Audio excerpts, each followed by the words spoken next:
Welcome back. It's Monday, and it's time for another column from Bond Papers. I've decided to do another couple of videos because this seems to be an easy way to convey a lot of information very simply. And since the one I did last week on the Churchill Falls deal was so well received, I'm going to have a go at it again. And what I want to do this week is, now that we're about a month into this, we've had the debate, so-called, in the House of Assembly. But particularly what we had was a lot of new information coming forward. I wanted to try to pull all of that information together and give it to you in an updated version of what I've presented before. So with some new information, but in a bigger context, so you can now see as the story builds and changes how perspectives on this should change as you're going. And there are still lots of questions that people have to answer. So what I'm going to, or have to ask, and we have to find answers for. What I'm going to do is starting today with what I've called the same deal, different times. It'll tell you where I'm going to go with it. The 1969 deal for Churchill Falls. What I want to do today is give you the big picture strategic questions that government was facing going into this session. And then on Wednesday, I'll do the more detail in terms of the deal itself and what we know about it. And while most of that's already available in one form or another, I'm going to highlight some very specific aspects of it that answer some of the key questions that people have about how this deal relates to 1969, whether it's good going forward into the future. And I realized as I was originally preparing to do that, based on what I told you I was going to do on Friday, I realized that I actually had to do I had to do the strategic background first in order to really set you up so that you could see.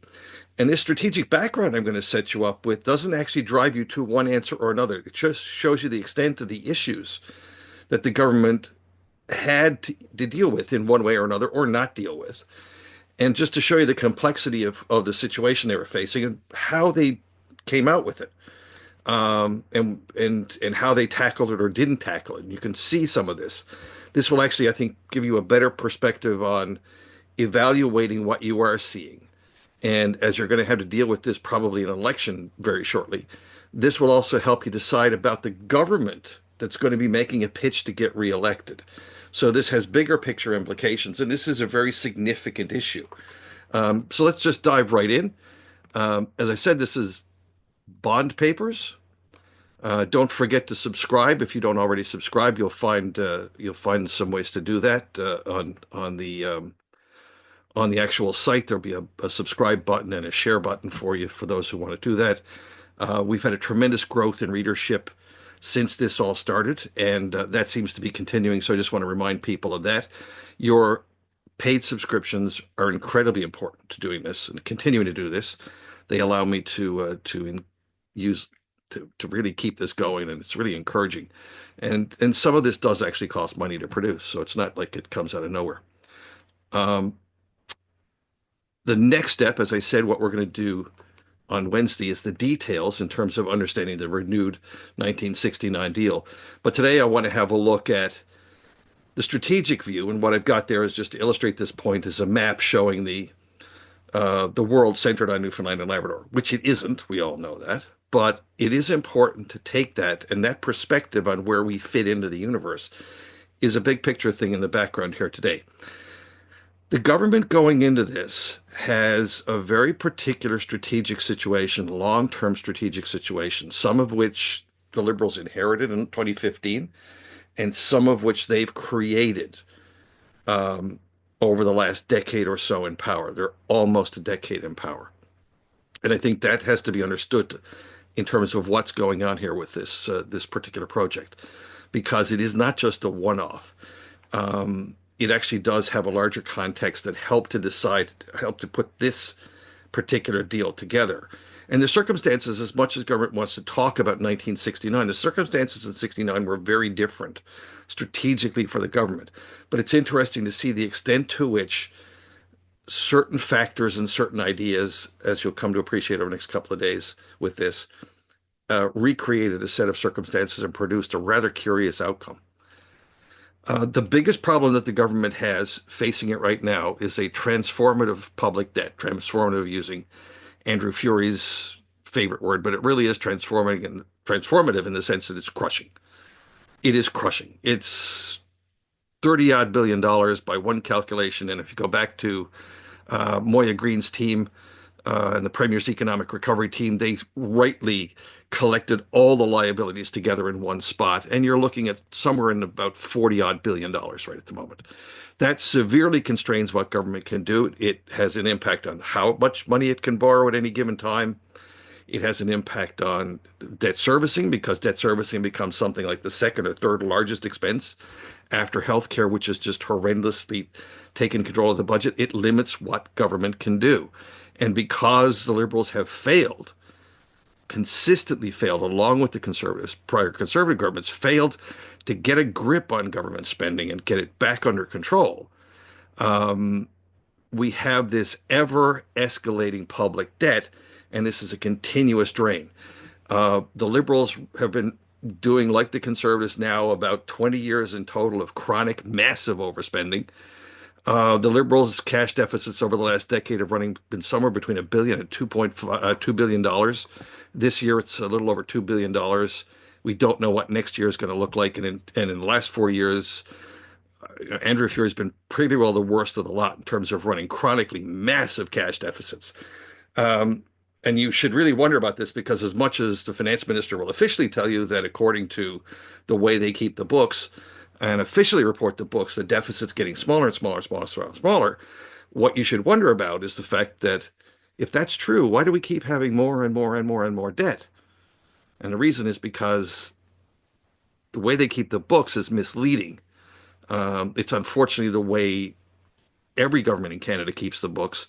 But you do have to look at the cash side of things. And on the cash side of things, this government is as deep in the hole as it's been pretty much for the entire time of the Liberal government. They inherited a problem from the Conservatives, didn't fix it, and have continued to make it worse and worse. So that's a really significant problem. The other thing, of course, is at Muskrat Falls. It's still not finished, contrary again to what you're officially told. And again, contrary to what you're officially told, is that there's no plan to pay for it. The most they've been able to do is cobble together a quick fix for 5 or 6 years. But the money runs out in 2030. We have another 35 to 40 years of payments to go, and it is in and of itself, again, a large albatross around the government's neck. Overall, though, the interesting thing is that the government, the economy, well, government has a big problem. The economy itself is in relatively good shape. And there are some specific issues. Forestry, for example, has some specific issues. There is a potential opportunity in electricity, or there was up until this deal came along. Mining is actually doing reasonably well, and there are opportunities in future for mining, some of which we'll be able to capitalize on. We really had the means to capitalize on it anyway, but there are still some opportunities there. Oil and gas is a sector that has been punished by the provincial Liberals for the last 10 years, largely because they've fallen in with the federal Liberals' plan and have followed it sheepishly and faithfully all along. And in fact, as part of the whole mantra of the provincial Liberals for the last decade is vote for us because we wear red shirts and the guys in Ottawa wear red shirts. And as a consequence of that, everybody on the red shirt team will be able to give us lots of money to keep things going down here. That becomes an interesting choice in the election because if there's going to be a blue team in Ottawa, and we know there's going to be a blue team in Ottawa, then that undermines the ability of the red team here to carry on the same thing because whatever they've been doing to prop themselves up is probably going to disappear with the new conservative government. But I think we need to understand this too because while the provincial economy as a whole is doing quite well, it's the government that actually has the massive problem, and it's the government that has to deal with the problem. But really, we could be doing so much better here, except for one massive problem, which is that the government has no coherent policy for anything. It has no goals, and hence it can make no progress or cannot figure out what progress it's going to make because it has no direction. And that's really the fundamental problem here. It's, spinning wildly more so than this compass does in this little video.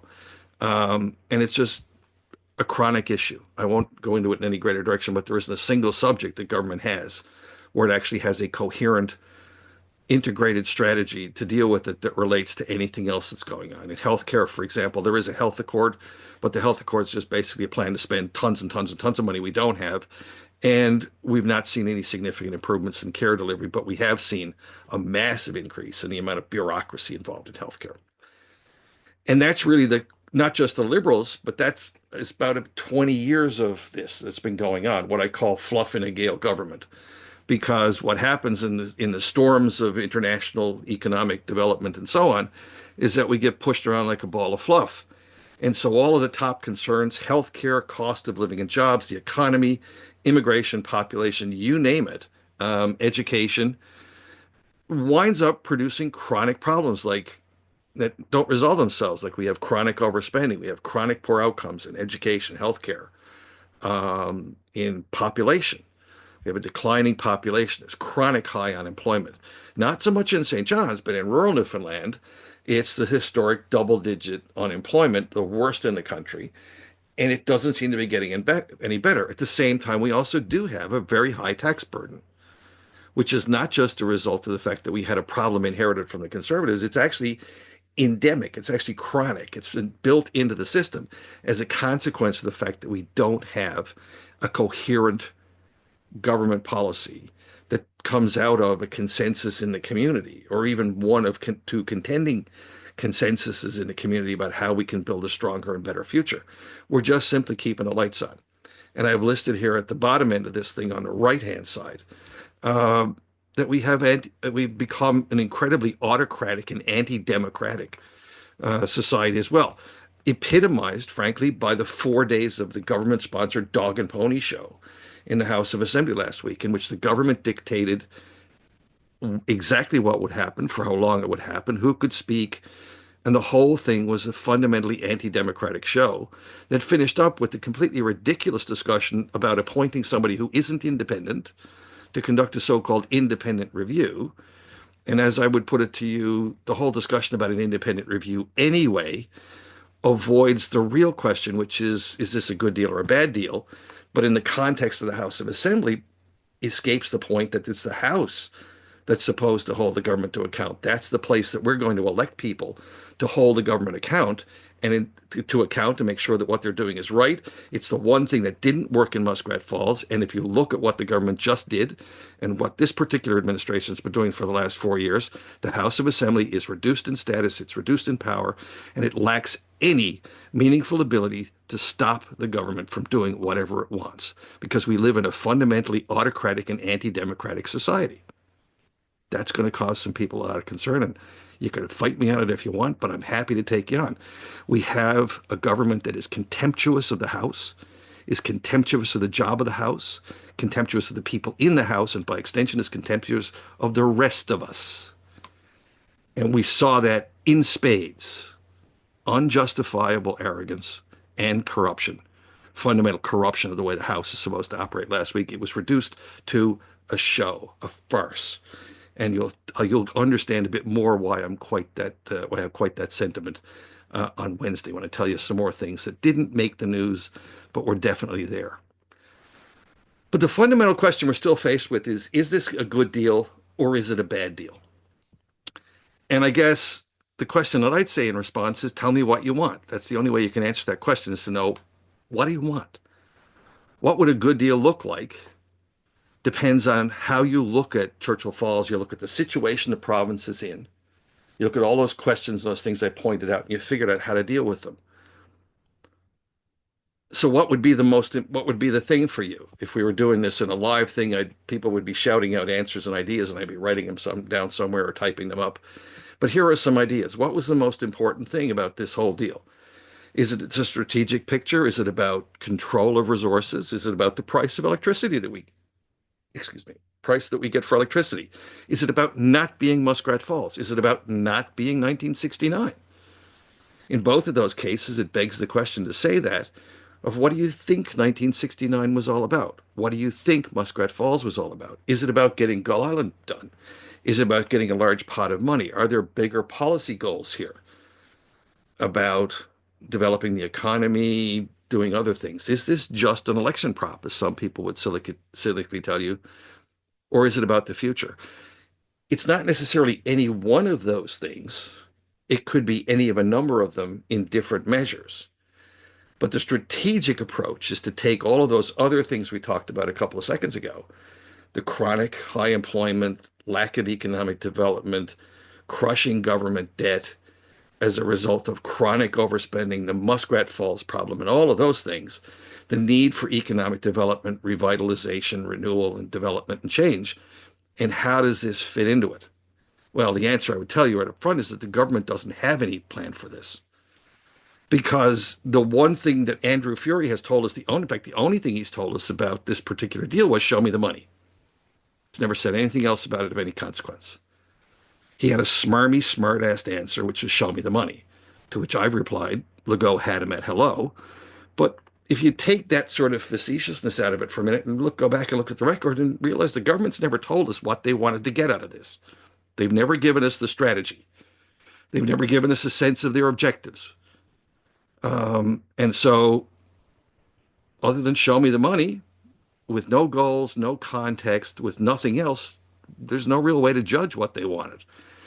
In contrast, Quebec was very clear. They wanted to continue Churchill Falls as long as possible for as little as possible, meaning as little cost as possible, and continue their access to the electricity. They wanted to talk about possibly building Gull Island and Churchill Falls, an expansion of Churchill Falls, but the big one was the continued thing, the continuation of access to low-cost electricity from Churchill Falls. And we know that because they told us. And as a number of people have commented from other parts of the country over the last week or so, Hydro-Quebec is actually one of the most forthcoming, transparent organizations that there is. And the Quebec government has been very clear about the role, very clear for about 60 years or so, about the role that Hydro-Quebec plays in the government's and the society's economic and social plans. Something that you can't say about here. And if I was to characterize the four major ideas that Andrew Fury's had, and he's been able to claim credit for over the last period of time, four big announcements that he's made, the one thing they have in common is that they're all other people's ideas. Hydrogen and wind, John Risley. The offshore wind accord, federal government. The health accord was actually Pat Parfrey's idea, and it turned into a mess because it was basically the bureaucracy telling government how it wanted to grow and get bigger. And they were quite happy to accept it. But that's not really his idea. It was not something he came to the table with. It was somebody else's idea. And in this particular case, with the new 1969 deal, we know that it was Francois Legault's idea. In fact, we know particularly now just exactly how much this was a reaction. It's not something that we were ready for with our own set of ideas, with a long-term strategy in mind, but it was something that we were dealing with in response to Francois Legault. Because on the left-hand side here is what you see in each year our government said, and in 2021, Andrew Fury said nothing. In 2022, it was Andrew Parsons, the energy minister, who announced the analysis team and the expert panel who would help us get ready for talks that would come, as we thought at that point, at some unknown time in the future because we needed to get on with it. And government never, ever told us before Legault showed up in 23 that there had been a meeting until that had set all of this in train. And in fact, in 2023, Andrew Fury's comment to media was that, no, there's no negotiations. This is not about negotiations. We're just going to appoint some people to have a look and see if there's a basis for negotiations. And other than that, we've heard nothing from Andrew Fury at all. We've heard nothing from Andrew Parsons, no updates, no ideas, no sudden revelation of what it was they were broadly looking to do, other than show me the money whenever something happened in Quebec, where all of the interest, all of the news has come from about these talks. And it wasn't until now, in 2024, that picture on the right is what we see now as the official government update, and they've revised the story. Now they tell us that there was actually a meeting in 2021 in which Fury and Legault talked about Churchill Falls and the possibility of a new deal. That then stimulated the government here to come back and appoint some folks to get ready for whenever Francois Legault came with his ideas. And sure enough, in 2023, he showed up with the ideas that we'd all heard about the preceding November, December, October. I'm trying to remember off the top of my head. I know as a consequence of some of that discussion, I had a piece in La Presse in Quebec in French that talked about possible options, but I didn't know any more than anybody else in Newfoundland and Labrador knew, outside of a handful, that the deal was already basically in the works and was pretty much settled. By the end of 2023, it was pretty much settled, and then he spent a few more months talking about it and trying to get it together. That's the contrast here between the two, but that's just to let you know that, as I said, of the four major Andrew Furey announcements that we've had since he's been in office, the one characteristic they have is they've all been somebody else's idea. It's never originated in Newfoundland. It's never originated with his government. Yes, the healthcare accord did originate in Newfoundland because it's about Newfoundland healthcare. That's just continuation of a longer term trend, but it still was somebody else's idea. It's not something that this new government, new premier came into office with, something that he wanted to accomplish. He was just carrying on with the ideas that somebody else had. As far as independent oversight goes, I've known Dennis Brown for about almost 40 years. And in any other circumstance, I would say, yeah, he's somebody you could probably put in this position. But if you want a genuinely independent position, in his current job, he has to get reappointed by government every year. So he's constantly under the threat that he just won't get the job. And it's a very lucrative job. So he's not independent. Forget his partisan background, because he was an active partisan for many years. And forget the fact that he's already declared about this project. The fact of the matter is, he's not independent by any reasonable measure. But then again, the government wouldn't have agreed to it if he was independent, and if there was any likelihood that this independent oversight or expert panel would actually get a chance to really look hard and talk publicly about details, because they're going to be clammed up pretty shut. They're going to be clammed, their mouths are going to be clammed pretty tightly shut. Simply because that's what we've seen all along from government in Newfoundland and Labrador. They wouldn't be so tightly controlling of the entire agenda if they really were open and transparent. It's obvious. And so there it is. But if you want to take it, whether it's Dennis Brown doing it or anybody else doing genuine independent oversight, the first job they're going to have to find out is, what did the government actually do? What did they do in order to get to the point that they got to? In other words, what was the process they followed? When were the first talks that started? Is that chart that the government now shows us actually true, or was there another chart that we should see? I'll take the latest government one as being at face value, so he needs to document that and confirm it. And then that second job is really the most important part, which is, what were their goals? What did the government want to do? Did they want to do anything with Muskrat Falls? Did they want to try to get enough money to pay for that? Because if they did, they didn't succeed. Did they have any economic development goals in mind? Well, if so, they may have done something, because they got access to potentially as much as almost 2,000 megawatts of generating capacity, whatever that means. And they have a fairly significant chunk of the electricity output from Churchill Falls due to come to them over time. But is the timing of that related to what we know we're going to need in the province, or any particular in any developments? Did they have any pricing in mind? Any pricing scheme in mind? Do they have the intention of getting some electricity and exporting it to other markets to make money that way in an export project? Is that part of what we've planned to do here? We don't know, because the government hasn't told us, but that would be what that independent oversight committee should tell us at some point about the deal. And then they can make a judgment, hopefully, of some kind about the quality of the deal, which is basically about, what were your objectives? Here's what you accomplished, and how do those line up? And certainly if it goes to the Public Utilities Board, that too is a basic set of questions the Public Utilities Board should answer. I've given a very quick view of the strategic context, or some of the strategic context here. What was government thinking about when they were trying to deal with the Legault offer, even if they were reacting to it? What were their negotiating objectives, and therefore what did they accomplish? And it's not a confidential business. It's not a secret business. It's not a matter of negotiating in public, because now they could actually tell us negotiations are more or less done. It's just tidying up the last little bit. They could actually tell us now what they couldn't tell us before. The reason they can't tell us is probably because they don't know, but it's still a legitimate question to ask at this point before we go any further. Is it, what were you trying to do, Government of Newfoundland and Labrador? And therefore, we'll be able to tell if you succeeded or not. And if you're going to go into an election trumpeting this deal, you'd kind of think that that would be an important way to prove just exactly how good you are. But so far, we don't really have any idea.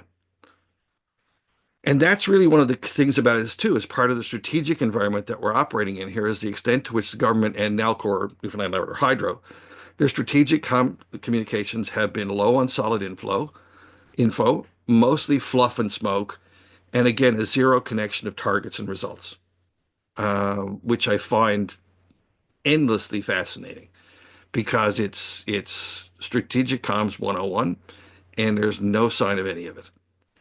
Um, Part of it has to do with this fundamental question that I've talked about a bit before, but I want to leave with you as you think about this over the next few days and the next little while. Um, and part of it has to do with the question of what is Newfoundland and Labrador Hydro to us? And are they a retailer exporter like Hydro-Quebec? So this is an export deal. And so therefore we would look for 6, 7, 8, 9 cents a kilowatt hour, something tied to the market, and possibly a contract of about 20 to 25 years, not 50, 20 to 25. Um, we take that kind of a thing. That's the sort of approach you take. If Newfoundland and Labrador Hydro for the government of Newfoundland and Labrador is a retailer exporter, is it like Hydro-Quebec? Does it do what Hydro-Quebec does? Or is Newfoundland and Labrador Hydro HQ's little buddy? Is it a partner in this joint venture at Churchill Falls with both of them having matching interests in selling electricity at the cheapest possible price to each other? I've said this before, but it continues to be a fundamental question. It's a fundamental policy question and it's a fundamental attitude question that helps you to determine whether or not this deal makes sense to you because you have to decide where you are on this. And I'll get into this a bit more later on, but part of the thing about in the section on Wednesday, I'll get into this a bit more. But in order to make that determination about 1969, yay or nay, and whatever you perceive as the bad things about 1969, this is actually the crucial part about it. What are we doing? Are we using Newfoundland and Labrador Hydro just as a way of finding a little bit of electricity to run in Newfoundland and Labrador? Do we just have them working inside our own borders, or do we have bigger ambitions for Newfoundland and Labrador Hydro to be a retailer exporter, to have some other ambitions? Do we really go back to what we've always thought about, particularly in the Lower Churchill, which is the idea that we would be exporting it for cash, maximizing profit? That's what we're looking to do. What is it we want this to do? Where does Churchill Falls Labrador Corporation fit into it? Because the answer to that question is systematic. Or it's not systematic. The answer to that question is really going to determine how you look upon this deal, which is actually a part of the motivation for doing this. If you listen to Friday on CBC Radio in the morning, Bill Wells, a former CEO of Hydro, uh, was on, being very critical of this deal, and he's 84 years old, but he's lucid, has a mountain of experience under his belt, and is absolutely beside himself with anger at this deal that he's seen because he has read it and taken the time to think about it and understands all the background to it. And the implications he sees are scary. And again, the most common characteristic of those who are very critical of this deal is that we predate 2003 in our approach to this and our attitude towards Churchill Falls and where it fits. Some might find this a little strange, but it's actually a nationalist position, which is about strengthening Newfoundland and Labrador, developing Newfoundland and Labrador. And it is a thread that runs from 1973 to 2003 for sure in Newfoundland public policy, without question, without a doubt. What we've seen since then has been much more about an attempt to return to dependency, even under Danny Williams. As much as he used nationalist rhetoric, being masters of our own house and so on, it's always important to remember that his very, very first goal His very, very first project was about getting a permanent equalization type transfer from Ottawa, in addition to everything else that the government was bringing in as a result of the Atlantic Accord. And the point about that is that you have this very significantly different attitude pre 2003, post 2003 to our relationship with Ottawa. We have, prior to 2003, the desire to get off equalization, to be a province that is self sufficient, self reliant, and has a strong, vibrant, and diversified economy. And in the period after 2003, we have seen this relentless struggle to try to get more and more and more and more and more and more handouts from Ottawa, or in the case, for example, the offshore wind deal, a willingness to actually give to Ottawa our resources that we already owned. Again, it's not an issue a lot of people have talked about, but I will tell you that the most amazing thing about the offshore wind deal was that the provincial government here didn't know that it owned about 216,000 square miles of the offshore. I think that's the right number. Um, Basically everything out to 12 miles for anything other than oil and gas, which is um, currently the domain of the offshore petroleum board, or now the offshore energy board. But for other purposes like mining or to allow the construction of windmills for electricity generation, that territory actually belonged to Newfoundland and Labrador. And the provincial government essentially traded away. And they thanked Ottawa for letting us have our own land, which was an utterly bizarre moment. But it fits in with some broader themes that I've been writing about, and it fits in with some broader views in our society over the last 20 years that I don't really have a name for in contrast to nationalists. They're colonialists or provincialists, and that they seem to accept a subservient position for Newfoundland in relation to others, very much in the fashion that you would have seen, certainly for a period of time, at different periods of time prior to 1934, that somebody else makes the big decisions and we just sit here and take it. I can tell you from historically that there was a long period of time between the 90s, the 1890s, and the early 20s when Newfoundland was anything but a subservient colony. It was very much an assertive little country in its own right, and it's something we've forgotten. But this colonialist mentality or provincialist mentality, where we just sit around nicely and let the big boys deal with this, or the big boys and girls look after us, or we go to Uncle Ottawa cap in hand, is very much the stereotype seems to be a little bit more the approach you'll take. We're just not big enough to do this. We can't do this on our own. We have to get somebody else to bail us out. We're not willing to take responsibility for ourselves, which is again the attitude about dealing with our financial problems. We created a mess, but we needed somebody else to bail us out. And I've put up here the contrasting flags, the old badge of Newfoundland, which was on the flag, the national flag before 1934, actually before 1949, was a figure of a fisherman um, being presented by Mercury, the god of commerce, to Britannia, imperial symbol Britannia, and the motto underneath in Latin translates to "I bring you these gifts." And there seems to be very much a case of this about giveaway, and we let our stuff go for not having the value in exchange for something relatively trivial or relatively small. We settle for less. We have a subordinate or an inferior position in the world. Um, and there's another element to this too, that I find kind of strange, which is the extent to which, since 2003, we use a lot of language in politics around here that doesn't actually mean anything to anybody, like the equalization fight. That used to be very, very important in local politics. In fact, in some respects, like 1969. But for many people now, this notion of these notions don't have the same political strength or cachet. They're more rhetorical. And so the idea of joint management in the fishery, which is still a government policy, is still a government idea, doesn't have the same impact it once had, doesn't have the same feeling. And so there's an extent to which we have, for the last 20 years or so, become a place where we recycle old ideas, but we don't necessarily have any really great set of plans or forecasts for the ideas. But I think there's a contrast here that you can make between in which this particular deal with Quebec fits into very much into a post 2003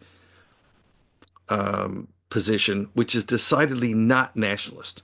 And it's not about building and strengthening the province. It's about accepting that we're less, or that we're tight, we're jammed up, and we've got to get a bailout from somebody. There's a very distinct set of differences there, and I think that's something else we ought to keep in mind as we talk about this.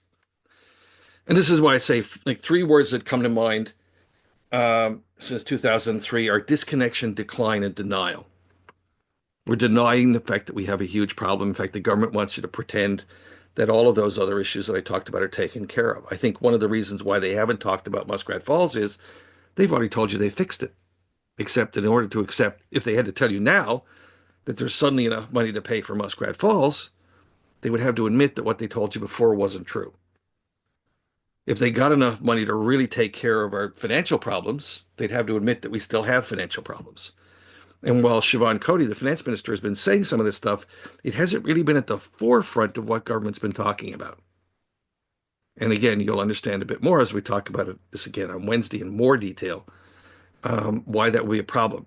The notion of disconnection, for me, is there's a disconnection between the politicians and the public in terms of what the public's interested in.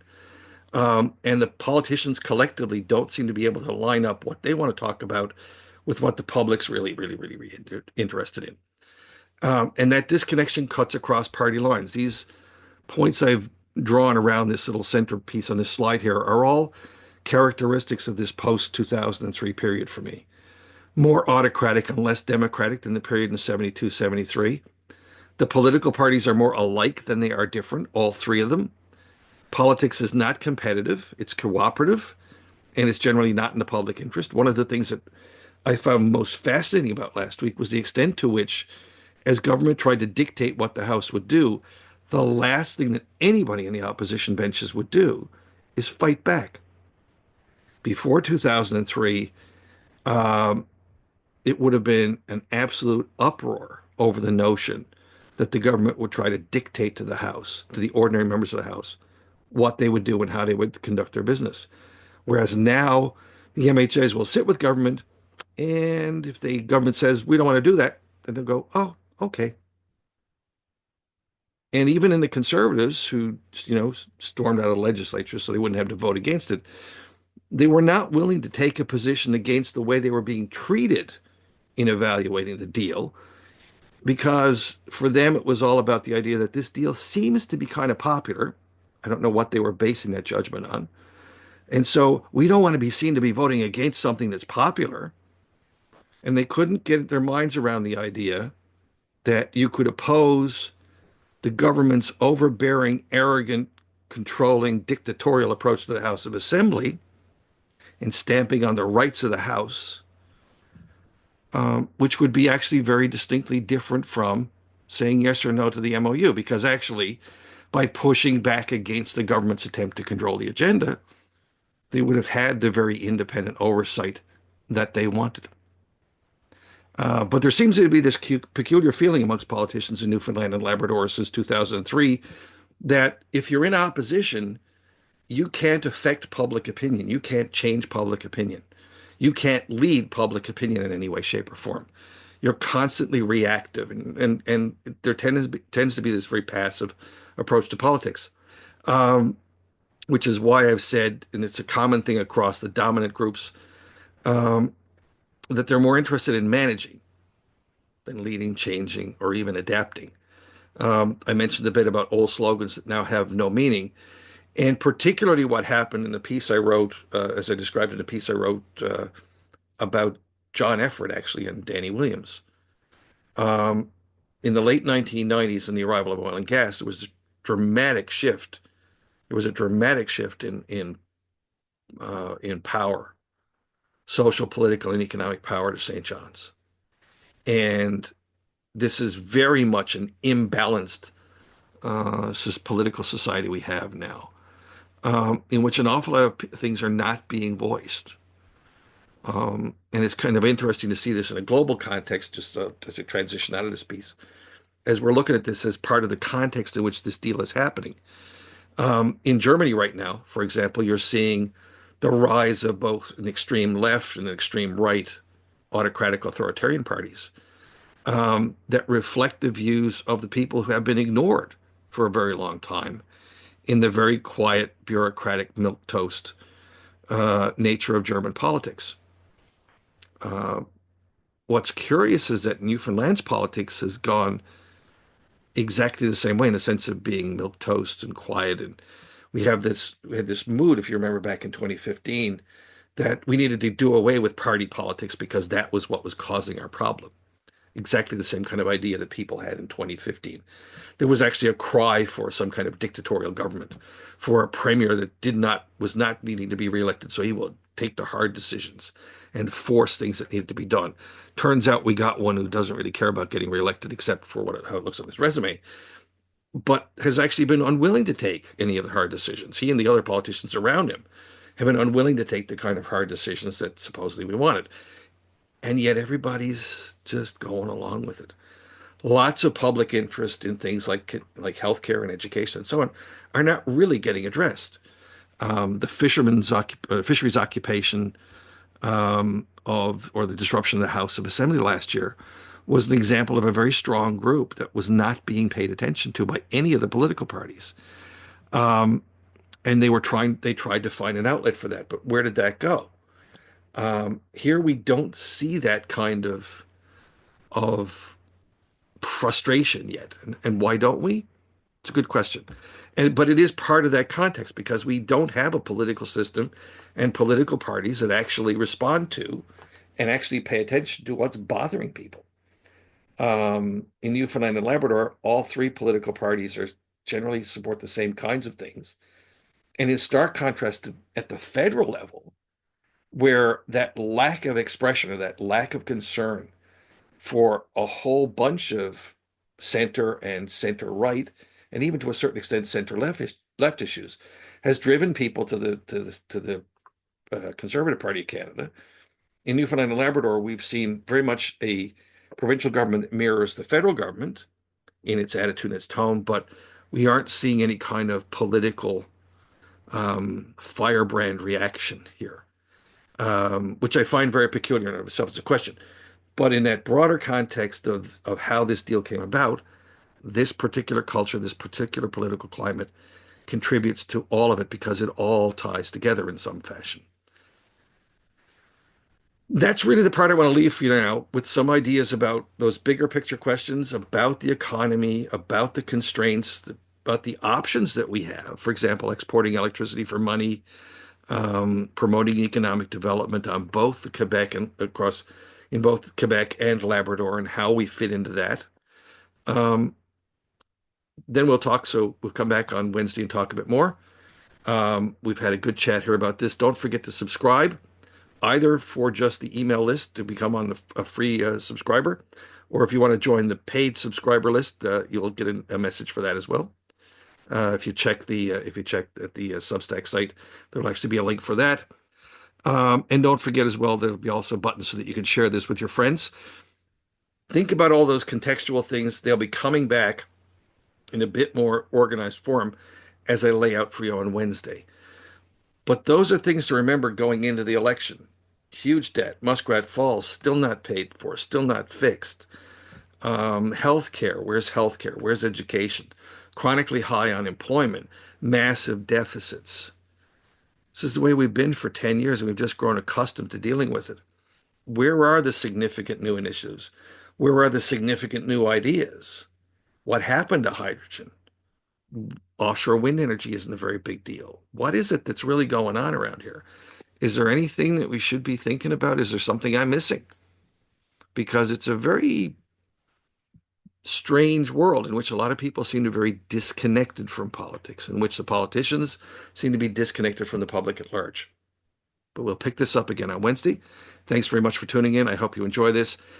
If you like it, if you got a question, if you want to give me some feedback, drop a comment if you're a subscriber.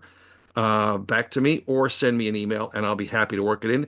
If there are specific questions you want answered, if there's something particular you want to know about, flip me an email, and we may do a live broadcast, live stream one evening over the next couple of weeks to see if we can answer some of those questions and have the first of a kind of reader-inspired set of questions to answer. And if I have to go out and arrange a guest to come in and help me do that, we can do that set for a couple of weeks from now, maybe, hopefully before the election comes. That's it for me. Thanks very much. We'll see you on Wednesday.